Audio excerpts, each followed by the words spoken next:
இன்னைக்கு நாம ஒரு ரகசியத்தை பத்தி பார்க்க போறோம். அதுவும் சாதாரண ரகசியம் இல்ல. ஒரு சிம்பிளான ஊறுகாய் வியாபாரிய அந்த ஏரியாவிலேயே மிகப்பெரிய பணக்காரரா மாத்தின ஒரு ரகசியம். சரி, வாங்க ஒரு சின்ன கேள்வியோட ஆரம்பிக்கலாம்.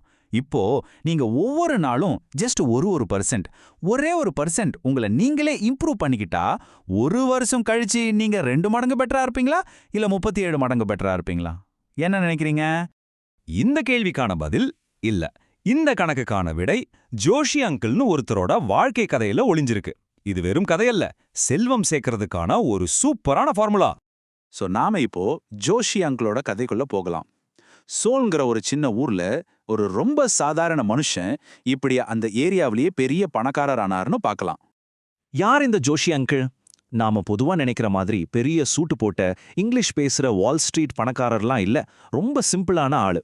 அவரோட ஆரம்பமே கையில இருந்த கொஞ்சம் மாங்காய் ஜாடிகளை வச்சுதான். அப்போ அவரோட வெற்றிக்கு என்னதான் ரகசியம்? அது ஒரே நாள்ல வந்த ஒரு பெரிய ஐடியா கிடையாது. அதுக்கு பதிலா ஆயிரக்கணக்கான சின்ன சின்ன ஐடியாக்கள், சின்ன சின்ன முன்னேற்றங்கள் தான் காரணம். அவர் எடுத்த உடனே சக்சஸ் ஆகிடல. முதல்ல கவிதை எழுத முயற்சி பண்ணாரு, அப்புறம் சைக்கிள் ரிப்பேர் பண்ண பார்த்தாரு, ஏன் பாலங்களை பத்தி படம் கூட வரைஞ்சாரு. ஆனா எதுவுமே செட் ஆகல. கடைசியாலாம் ஊறுகாய் செய்யறதுல தன்னோட உண்மையான ஆர்வத்தையே கண்டுபிடிச்சாரு. ஊறுகாயில மாஸ்டர் ஆகிறதுக்கு அவர் ஒரு சிம்பிள் ப்ராசஸ் ஃபாலோ பண்ணாரு. முதல்ல அவங்க அம்மா பாட்டி எப்படி ஊறுகாய் போடுறாங்கன்னு மணிக்கணக்கா உட்காந்து கவனிச்சாரு. அப்புறம் அவரே புதுசு செஞ்சு பார்த்தாரு. அதுலேருந்து கத்துக்கிட்டாரு. ஆனா இது எல்லாத்தையும் விட முக்கியமான ஸ்டெப், ஒவ்வொரு நாளும் தன்னை கொஞ்சம் கொஞ்சமா இம்ப்ரூவ் பண்ணிக்கிட்டே இருந்ததுதான். இந்த ப்ராசஸ்க்கு தான் அவர் ஒரு பேர் வச்சிருந்தாரு, காம்பவுண்டிங். அதாவது சின்ன சின்ன வெற்றிகள் எல்லாம் ஒன்னு சேர்ந்து ஒரு பெரிய வெற்றியா வளர்ற ஒரு மேஜிக். இதுதான் அவரோட ரகசியத்தோட அஸ்திவாரம். இப்போதான் நம்ம ரொம்ப முக்கியமான கட்டத்துக்கு வரோம். இந்த ஊறுகாய் ரகசியம் உங்க பணத்துக்கும் அப்படியே பொருந்தும். ஆமாங்க, இதை வச்சு உங்க செல்வத்தை பல மடங்கு பெருக்க முடியும். வாங்க 2 அலகலகு சூழ்நிலைகளை ஒப்பிட்டு பார்க்கலாம். ஒருத்தர் மாசம் 20,000 ரூபாயை சும்மா சேமிச்சு ஒரு பாக்ஸ்ல வைக்கிறாரு. இன்னொருத்தர் அதே பணத்தை எடுத்து காம்பவுண்டிங் வேலை செய்யற மாதிரி முதலீடு பண்றாரு.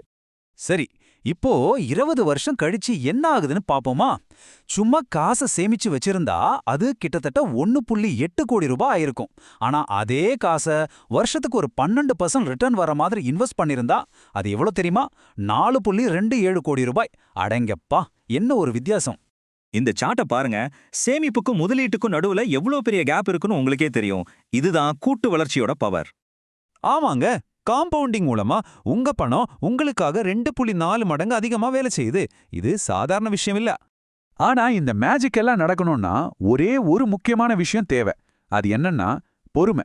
நிறைய பேரு இந்த இடத்துல தான் கோட்டை விட்டுடுறாங்க. ஜோஷி அங்கிளே சொல்ற மாதிரி காம்பவுண்டிங்கிறது ஒரு மரம் நடுற மாதிரி. அது வளர்றதுக்கு நீங்க டைம் கொடுக்கணும். ஒரே ராத்திரியில எதுவும் நடக்காது. இங்க 2 விதமான மனநிலை இருக்கு. ஒன்னு, பொறுமை இல்லாதவங்க. அவங்க ஒரே நாள்ல பெரிய லாபம் பார்க்கணும்னு நினைப்பாங்க. சீக்கிரமே போர் அடிச்சு விட்டுட்டு போயிடுவாங்க. ஆனா பொறுமையான முதலீட்டாளர் மெதுவா நிதானமா ஒவ்வொரு நாளும் கொஞ்சம் கொஞ்சமா முன்னேறி உண்மையான நிலைச்சு நிக்கிற செல்வத்தை உருவாக்குவாங்க. சரி, இப்போ இந்த ரகசியத்தை நீங்க எப்படி உங்க வாழ்க்கையில பயன்படுத்த ஆரம்பிக்கலாம்? உங்க முதல் 1% வெற்றியை இன்னைக்கே எப்படி அடையலான்னு பார்க்கலாம். ஆரம்பிக்கிறது ரொம்பவே ஈஸி. உங்களுக்கு பிடிச்ச விஷயத்துல ஒரு சின்ன முன்னேற்றம் பண்ணுங்க. உதாரணத்துக்கு, ஒரு நல்ல ட்ரேடர் ஆகணுமா? இன்னைக்கு ஒரு புது டெக்னிக்கை கத்துக்கோங்க. பணக்காரர் ஆகணுமா? இன்னைக்கே ஒரு சின்ன தொகையை முதலீடு செய்ய ஆரம்பிங்க. முக்கியமா உங்க திறமைய வளர்த்துக்கிறதுல கவனம் செலுத்துங்க. அதுதான் முதல் படி. ஜோஷி அங்கிள் சொல்றத நல்லா ஞாபகம் வச்சுக்கோங்க. நீங்க உங்க வேலையில கெட்டிக்காரர் ஆயிட்டீங்கன்னா பணம் தானா உங்களை தேடி வரும். அப்புறம் நீங்க செய்ய வேண்டியதெல்லாம் ஒன்னே ஒண்ணுதான், அந்த பணத்தை காம்பவுண்டிங் வேலை செய்ய விடணும். இந்த விளக்கத்தோட இறுதியில உங்களுக்கான ஒரு கேள்வி. இன்னைக்கு நீங்க அடைய போற அந்த சின்ன 1% வெற்றி என்ன? அது ஒரு புது விஷயத்தை கத்துக்கிறதா இருக்கலாம், இல்ல ஒரு இன்வெஸ்ட்மெண்ட் அக்கவுண்ட் ஆரம்பிக்கிறதா இருக்கலாம்.